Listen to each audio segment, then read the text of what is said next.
It was a quiet evening in Makurdi. The sun had just dipped behind the clouds, and the air felt heavy. Ijeoma stood by the gate, her eyes filled with tears, clutching her phone tightly. "She's dying, Sephew," she whispered, her voice shaking. "My mother is in the hospital, she's asking for me."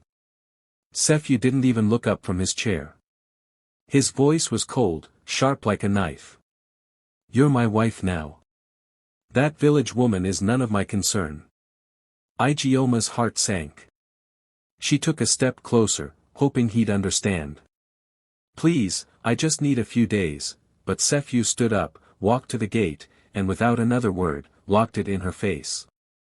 The loud click echoed louder than any scream. Ijeoma stared at the iron bars, frozen, as if she'd just been buried alive. Her hands trembled. Her mother was on her deathbed, calling her name, and she couldn't go. Her world started spinning. How could the man she married, who once promised to protect her, be so cruel? The night fell completely, wrapping her in darkness, both outside and within. She sat on the cold ground, leaning against the locked gate, silent tears rolling down her face. Inside, Sephew turned up the TV volume like nothing had happened. Outside, Ijeoma whispered a prayer into the night, "Mama, please hold on." But deep inside, something had already broken. Not just in her heart, but in their marriage. 3 days had passed since Ijeoma begged Sephew to let her go see her mother. Each day felt longer than the last. She barely ate. She didn't speak unless she had to. Her eyes stayed on the floor or out the window. Her heart beat heavy with worry. She hadn't heard much from her sister except short texts like, "Still no change," or "Mama is sleeping." But even those short messages gave her hope. A little hope that maybe her mother was still holding on. Sephew never asked how she was doing. He acted like nothing was wrong. He walked around the house like everything was normal, laughing on phone calls, eating full plates of food, changing channels on the TV while Ijeoma sat in silence. Every time she looked at him, her heart filled with anger and pain. How could he be so calm when her whole world was falling apart? Then came the call. It was late. The house was quiet. Ijeoma was sitting on the floor beside the window when her phone rang. She picked it up quickly. Her sister's name was on the screen. Her hands began to shake. "Hello," she whispered. Her sister's voice was weak, barely there. "Ijeoma," she paused, her breath trembling. "Mama. Mama called your name, again and again. She was crying, asking for you." And then, the silence after that felt like a knife. She stopped breathing. Ijeoma froze. The phone slipped from her hand and hit the floor with a soft thud. She didn't scream. She didn't cry. Her face lost all color. Her body slowly folded to the ground, like someone had turned off all her strength. She lay there, her eyes wide open, staring at nothing. Inside her, something broke. Something deep. Something that could never be put back together. Her heart felt like it had been ripped out. She had missed her mother's last moments. She hadn't even been allowed to say goodbye. All she could hear in her head was her sister's voice, repeating those final words, "Mama called your name." Sephew walked into the room a few minutes later. He saw her lying there, her face pale, her body still. "What now?" he said coldly. When she didn't answer, he shook his head and walked away, as if her pain meant nothing. But Ijeoma didn't even notice him anymore. Her world had gone quiet. Too quiet. The only sound was the echo of her mother's voice calling out for her, a voice she hadn't heard in days, a voice she'd never hear again. That night, she didn't move. She stayed curled on the floor, holding the photo of her mother on her phone. The smile in that photo was so warm, so full of life. It broke her heart all over again. She didn't know when, but at some point, the tears started falling. Not loud. Not messy. Just soft, endless tears rolling down her face. In her heart, something had changed. The love she had for Sephew began to die the same way her mother had, slowly, painfully, and without goodbye. The sky was grey and weary on the day of Mama's funeral. The air was still, heavy with sadness and soft whispers. People filled the compound, some crying, some silent, and others pretending to mourn while secretly thinking about what would be left behind. Ijeoma stood near her mother's casket, dressed in black, her face tired but strong. She had cried so much in the past few days that now her tears had dried up. Her heart still ached, but she was holding herself together, for Mama. After the final prayers and the last handfuls of sand had been thrown into the grave, Ijeoma walked slowly toward the family house. Just as she reached the door, a man in a black suit stepped in front of her. "Good afternoon," he said gently. "Are you Miss Ijeoma?" She nodded, unsure. "Your mother asked me to give this to you after her burial." He handed her a sealed envelope and bowed his head politely before walking away. She looked at the envelope. Her name was written on it in her mother's familiar handwriting. Her hands shook as she opened it slowly. Inside was a letter and some folded papers. She began to read. Her mother's voice filled her mind through the words, "My daughter, I'm sorry I couldn't wait for you. But I want you to know that everything I worked for, every land, every house, every single piece of me, I leave in your care. I trust you. I believe in you. Protect it. Protect yourself."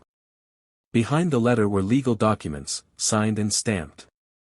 Her mother had secretly transferred all her land and properties into Ijeoma's name. Everything. The greedy uncles who had already started planning what they would take, the ones who had ignored Mama when she was sick, were left out completely. Mama had made her decision clear. Ijeoma's eyes filled with tears again, but this time, they were not from pain.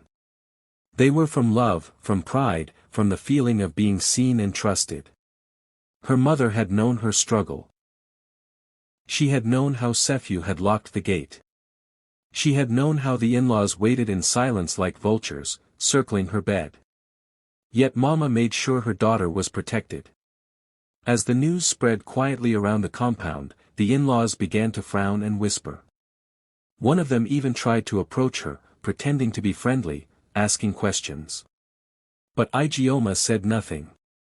She held the papers close and walked back into the house. Later, as the sky darkened and the visitors left, Ijeoma sat by her mother's grave. She touched the earth gently and whispered, "Thank you, Mama. You didn't forget me. Even when I couldn't be there, you still chose me." That night, Ijeoma didn't sleep with sorrow. She slept with purpose. Her mother had given her more than property, she had given her power. And now, Ijeoma knew it was time to use it. Not out of revenge. But out of love.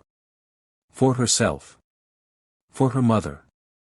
For every woman who had been silenced. It was a quiet night in Makurdi. The streetlights flickered outside as Sephew walked into the compound, tired and confident as always. He had spent the day with friends, laughing, bragging, pretending everything in his life was perfect.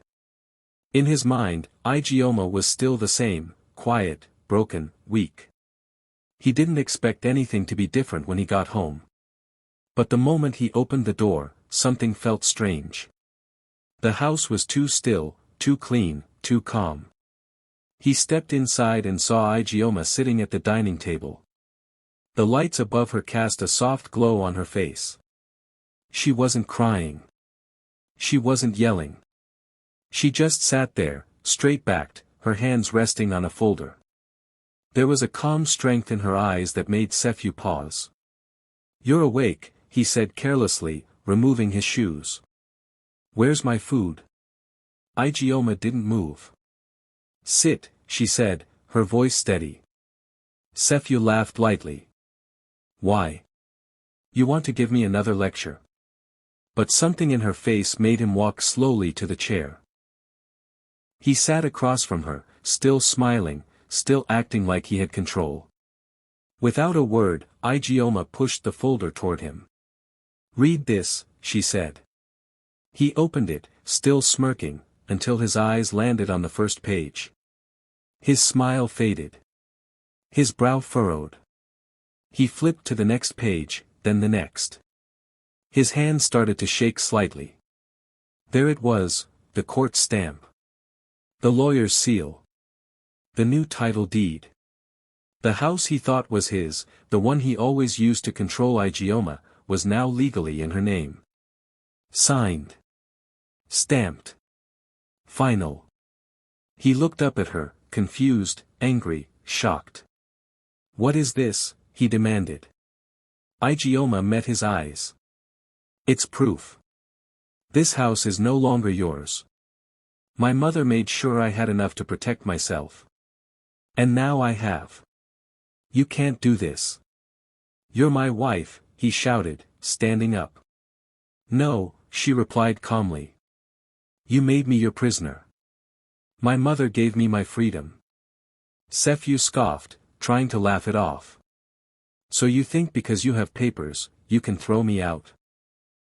"I don't think," she said, rising to her feet slowly. "I know." The silence that followed was thick. Sephew stared at her, realizing something he hadn't seen before. This was not the same woman he used to control. Something had changed. Her silence was no longer fear. It was power. He tried to speak, but the words didn't come. Ijeoma picked up the folder and walked past him. "Sleep well tonight," she said over her shoulder. "It will be your last night in this house." Sephew stood frozen in the middle of the room. For the first time, he felt powerless.